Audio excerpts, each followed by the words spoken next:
Hello students, मैं Prakash Kumar Mandal UHS Ramchandrapur Pakur से। मैं साइंस विषय का सेट 2 को इसके बारे में थोड़ा विश्लेषण करूंगा। ये जो मैं पढ़ा रहा हूँ ये प्रोजेक्ट परख 2 के अंतर्गत पाकुड़ जिले से ये प्रस्तुति है। तो चलिए हम लोग इसका विश्लेषण करते हैं।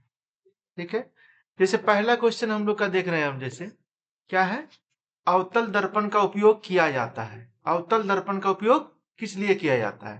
तो इसके बहुत सारे इसमें ऑप्शन दिए हुए हैं, जैसे सौर कुकर में, दूसरा है टर्च लाइट में, तीसरा है कार के हेडलाइट में। तो हम लोग जो अवतल दर्पण का उपयोग है सभी कार्यों में, इन सभी कार्यों में कर सकते हैं। ठीक है, क्योंकि अवतल दर्पण क्या करता है कि मैंने उसको फैलाता है, जैसे कार के हेडलाइट में जैसे लाइट को ये फैलाता है। ठीक है, उस तरह टच लाइट है, सौर कुकर को इसमें अवशोषित करता है अवतल दर्पण ज्यादा अमाउंट में, इसलिए अवतल दर्पण का इसका उपयोग करते हैं। ठीक है, फिर हम दूसरे क्वेश्चन पे आते हैं।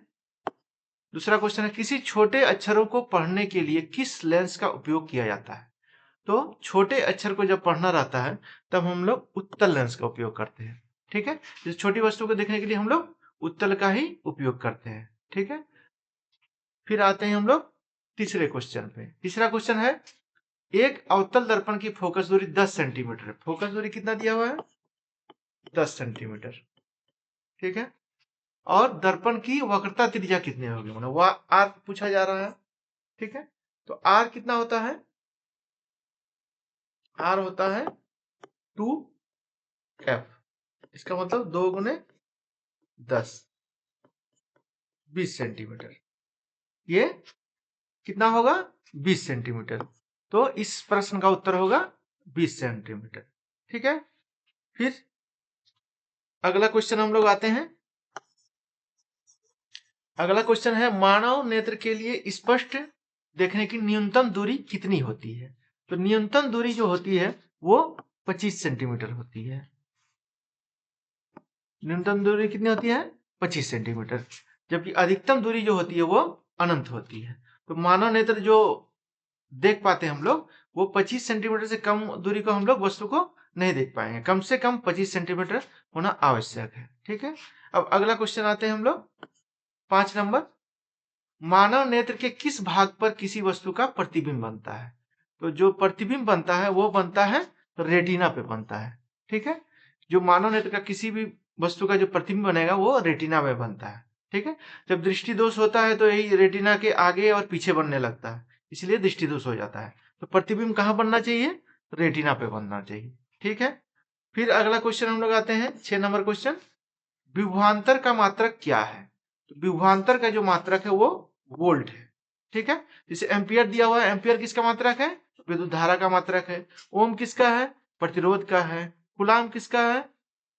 आवेश का है। ठीक है, लेकिन विभवांतर का जो मात्रक है वो वोल्ट होता है। ठीक है, अब अगला क्वेश्चन है, 1 किलोवाट घंटा कितना जूल के बराबर होता है? ठीक है, 1 किलोवाट घंटा जो होता है, 1 किलोवाट घंटा वो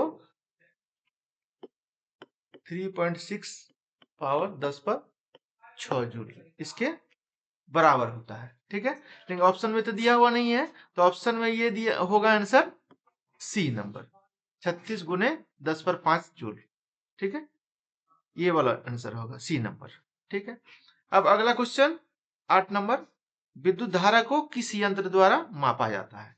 तो विद्युत धारा को मापने के लिए हम लोग एमीटर का प्रयोग करते हैं। ठीक है, वोल्टमीटर से क्या मापते हैं हम लोग? विभवांतर को। ठीक है, एमीटर से मापा जाता है विद्युत धारा।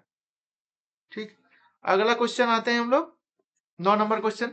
एक युक्ति का नाम बताएं जो यांत्रिक को विद्युत ऊर्जा में परिवर्तित करता है। इसमें ध्यान से देखा जाए, यांत्रिक को विद्युत में परिवर्तित करता है। तो यांत्रिक को कौन कौन सा करेगा?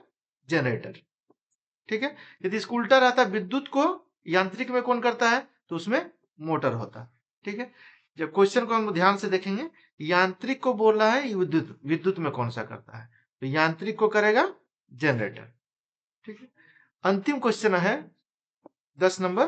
विद्युत रोधित तांबे तार की लंबे बेलनाकार कुंडली को क्या कहते हैं? जब विद्युत रोधी जो तांबे का तार की लंबे जो बेलनाकार कुंडली को हम लोग परिनालिका कहते हैं।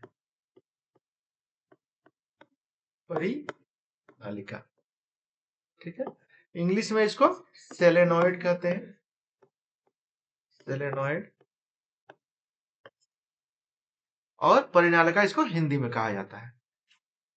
ठीक है छात्रों, फिर अगले वीडियो में हम लोग मिलते हैं। Thank you.